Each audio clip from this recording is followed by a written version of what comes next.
Salut, candidats et candidates aux différents examens de baccalauréat scientifique. Je suis là encore pour un exercice concernant les particules chargées en mouvement dans le champ magnétique uniforme. Donc, ce sont des particules chargées. Donc, sans plus tarder, on va aller avec la correction.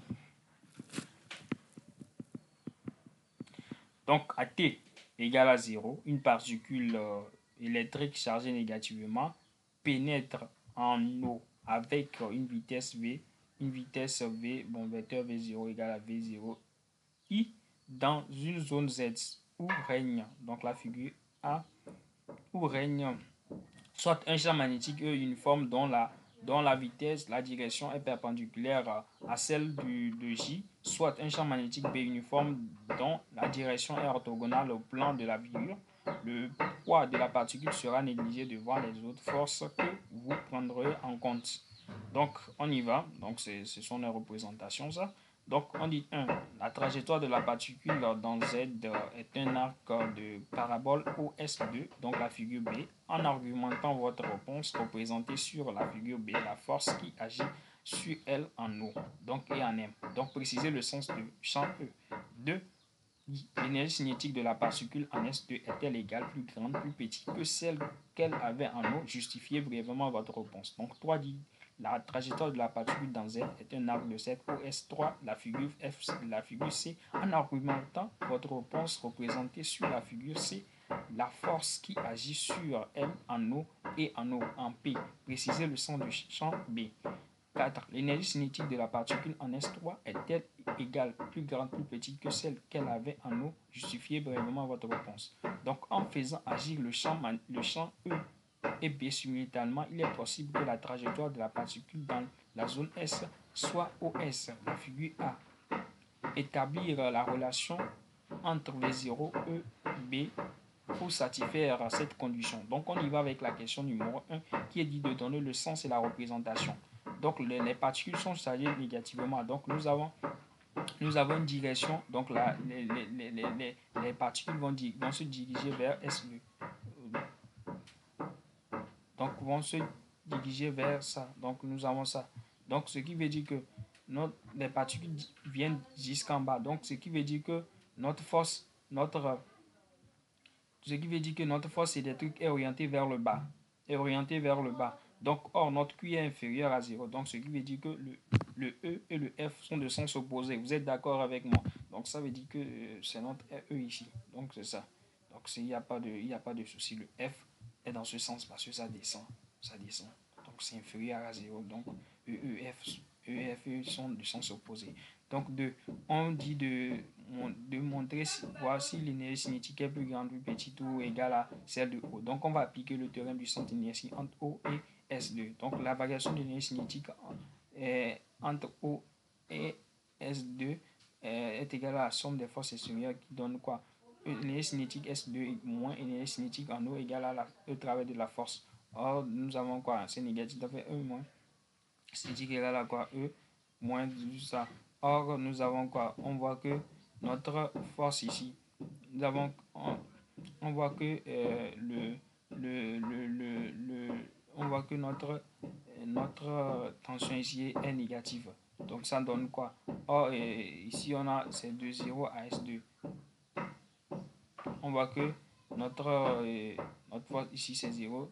Donc, ça donne moins U0. Donc, nous avons notre énergie cinétique en S2 égale à moins EC0 est égal à EU0. Donc, on voit que ça, c'est supérieur à 0. Donc, ce qui veut dire que ça, là, est supérieur à ça. Donc, l'énergie cinétique de la particule en S2 est plus grande que celle qu'elle avait en O. Donc, 3. La force qui agit sur la particule OP'. Donc, on va voir la figure 3, ça. Donc, la trajectoire de la particule est un arc de cercle. Donc, la force reste constante et perpendiculaire. Donc, lorsqu'on en opprime, on voit que la direction de notre particule va former un cercle. Donc, ça va comme ça. Donc, la force magnétique est dans ce sens. La force magnétique au niveau de O va vers I. Donc, est dans le même sens que I. Donc, c'est ça. Et au niveau de P, nous avons P ici. Donc, ça va dans le même sens que... Parce que la force magnétique, lui, suit simplement le mouvement. Donc, c'est ça, ça suit le mouvement. Donc, ça va vers le centre du diamètre OSP. Donc, ce qui veut dire que le sens du champ magnétique, donc on va étudier la triade, donc on va utiliser la main droite. Donc, il faut savoir que les quatre doigts montrent le sens de QV.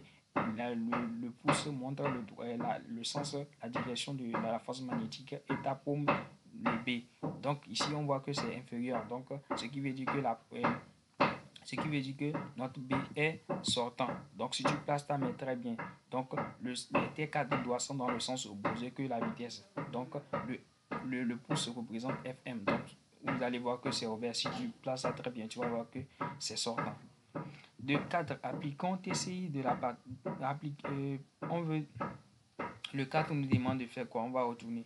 Que de l'énergie cinétique de la particule en S3 est-elle égale, plus petite ou plus grande que celle en eau? Donc on va appliquer quoi? On va appliquer le théorème du centre d'inertie, la deuxième loi de Newton. Donc ça fait quoi? La solution est égale à quoi? Nous avons la force, nous avons quoi? Ici c'est la particule, le système c'est la particule de l'électron, donc c'est un électron.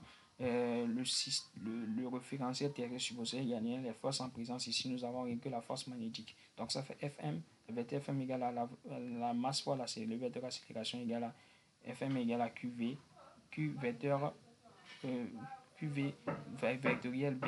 Donc ça nous donne ça. Donc on sait que l'accélération est perpendiculaire à V, donc A est perpendiculaire à V. Dans la projection, dans la barre de Freenet, on a le vecteur égal à vecteur normal plus le vecteur accélération. Or le vecteur normal est perpendiculaire au vecteur accélération, donc le vecteur tangentiel est égal à 0. Donc dérivé de par rapport au temps. Donc on voit que d'où la vitesse est égale à 0. Est égale à, donc la vitesse est égale à 0. Donc soit on peut appliquer aussi, si tu ne veux pas appliquer le TCI, il faut appliquer le théorème du centre.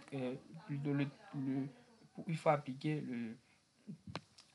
le théorème de l'énergie cinétique. Si tu ne veux pas appliquer le TCI, il faut juste appliquer le théorème du centre d'inertie. Et il faut savoir qu'au niveau du travail de la force, ça fait le poids, la puissance fois le temps. Or, la force n'existe pas là-bas. Donc ça nous donne 0. Donc il n'y a pas la force là-bas. Donc ça nous donne 0. Donc ce qui veut dire que l'énergie cinétique en eau égale à l'énergie cinétique en SO ou en SO'. Donc on voit que VO égale à VO'. Donc c'est tout. Donc là-bas, tu peux appliquer le théorème de l'énergie cinétique, pas de problème.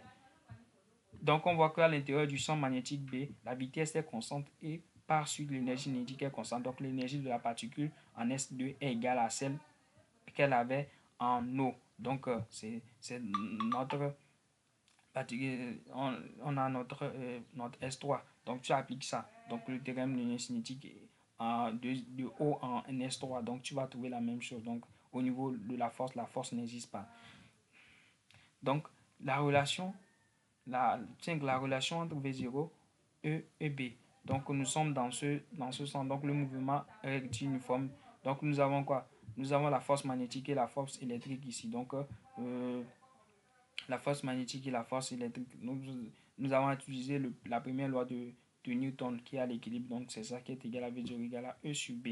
Donc c'est ça, c'est notre relation ça. Donc il n'y a pas de souci à se faire. Si vous avez des questions, je suis là. Donc ici, il faut savoir t'orienter, savoir appliquer le TCI, savoir utiliser la main droite. Moi, je vous conseille d'utiliser la main droite. C'est tellement très simple. Je dis encore, c'est tellement très simple. Les quatre doigts, QV, ton pouce, c'est le sens de la force magnétique. La paume, ça ressemble, ça c'est le B. Si le B est ouvert sur ta feuille, ça veut dire que c'est sortant. Si c'est fermé, ça veut dire que c'est entrant. Donc, il n'y a rien de compliqué. Il n'y a rien de compliqué. Donc, si vous avez des questions, je suis là. Vous pouvez les poser en commentaire. Je suis là pour vous répondre. Donc, ouais, c'est pas un